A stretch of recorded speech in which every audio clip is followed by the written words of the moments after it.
دا غیر بعد یو روز سوال کړی دی چې تاسو دا وایي چې سورة الفاتحه دا رکن دی د هر رکعت لپاره او په هر منځ کې، نو کله چې یو سړی جومات ته ننوځي او امام په رکوع کې راګیر کي نو دا رکعت یې څنګه وشو؟ جواب د دې مسلې هغه دا دی، مخکې ما د دې جوابونه بار بار کړي. یو مسله د خلکو پیټي کړه سمه، تاسو وایي حدیث کې دي، اول خو دا ټکی غلط دی. تاسو وایي چې حدیث کې راغلی نو به موږ وایو، به موږ خو نه وایو، دا خو پیغمبر وایي. دا حدیثو ذخیره د دې مسلې نه ډکه ده چې د سورة الفاتحې نه بغیر مونځ نه کېږي، که هغه امام دی، که هغه مقتدي دی، او که هغه یوازې مونځ کوي. بیا دا بعض خلک څه چل کوي، په زوره ټکراو پیدا کوي د پیغمبر په خبرو کې. نو تا ته وایي چې ښه، نو بیا دا څنګه د امام چې په رکوع کې راګیر کړو، نو بیا به ورته دا ووایو دا اعتراض دی په ما نه شو، اعتراض په ما نه شو، اعتراض په چا شو؟ هغه پیغمبر باندې اعتراض شو، ځکه چې هغه ویلي سورة فاتحې نه بغیر مونځ نه کېږي. نو ته خو دا اعتراض هغه ته متوجه که بیا چې پیغمبرات څنګه دا وایي، یو طرف ته چې مونځ کېږي سورة فاتحې نه بغیر مونځ نه کېږي، بل طرف ته وایي چې امام دې په رکوع کې راګیر کړو رکعت ته وشو. د دې جواب تفصیلی مشته ولنډ مشته، دلته ولنډ جواب ورکو. دو اهم نقاط یاد ساتي. اولنی، کم پیغمبر چې ویلی دي چې سورة فاتحې نه بغیر مونځ نه کېږي، هم هغه پیغمبر ویلی دي وی کله چې د امام په رکوع کې راګیر کړو نو رکعت ته وشو. خبر ختم شو کنه؟ بس مسلمان د پاره خبر ختم شو.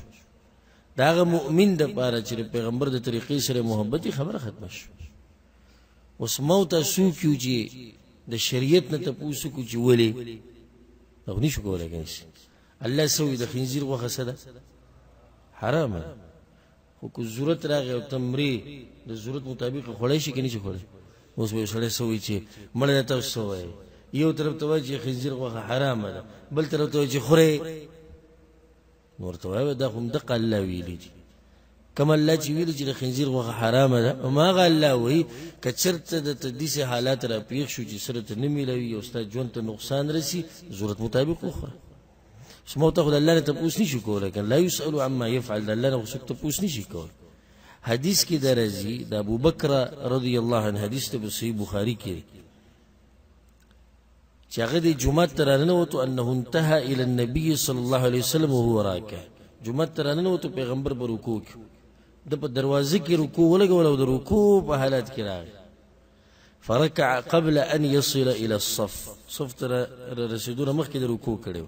فذكر ذلك للنبي صلى الله عليه وسلم، یا فذكر ذلك للنبي صلى الله عليه وسلم، پیغمبر صلی الله علیه وسلم ته یا رسول الله دا چل کړه. ناغوتی زادك الله حرصا، الله دې ستد يرس خډیر کی، ولا تعود او بیا دې سي مکوا، بیا دې سي مکوا چې ته د صف نشات دې رکوع لګوله. دا طریقې دې صحیح نو، او بیا مکوا. خدای وته چې د رکعت ونه شو، نه مطلب دا شو چې پیغمبر اقرار وکړو چې کله د امام پر رکوع کې راګیر کو نو رکعت ته وشو.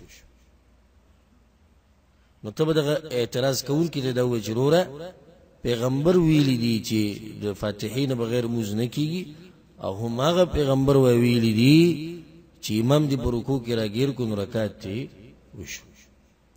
دویمه اهمه نقطه هغه دا ده چې منځ کې ودرېده چې طاقت تی د منځ رکن دی. څه دی رکن؟ یو سړی په منځ کې ودرېدی شي نه ودرېږي، مونځ کې نه کېږي. په منځ کې ودرېده رکن دی. په دې رکن کې به هغه بل رکن وایي چې هغه سوره فاتحه ده. نو چې اوس یو سړی را ننوتو جومات او هغه ځای ورته میلاو نه شو په کوم ځای کې چې به سوره فاتحه وي، نو سوره فاتحه څه شوه؟ ساقطه شوه. اته ځای میلاو نه شو د سوره فاتحې د ویلو. دې باندې بل مثال درکړم، خبره به ښه واضح شي. یو سړی دی او دس کوي، او دس کې د دواړه لاسونه انزل لازم دي که نه دي؟ لازم دي.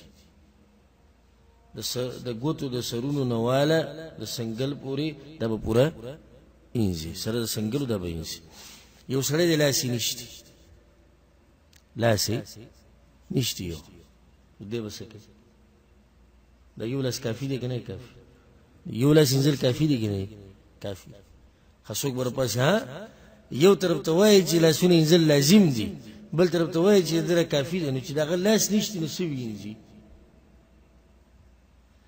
سوره فاتحه د رکنیت نه موږ بیا انکار نه دی کړی خو هغه زه نشته چې کوم ځای کې سوره فاتحه ویل پکار ده په دې پوه شوي کنه په دې ځان خپو کې دا ډیره فائدہ منه خبره هغه زه نشته نو چې هغه زه نشته نو سوره فاتحه به کوم ځای کې ورور تر ته یو ځای وخایزه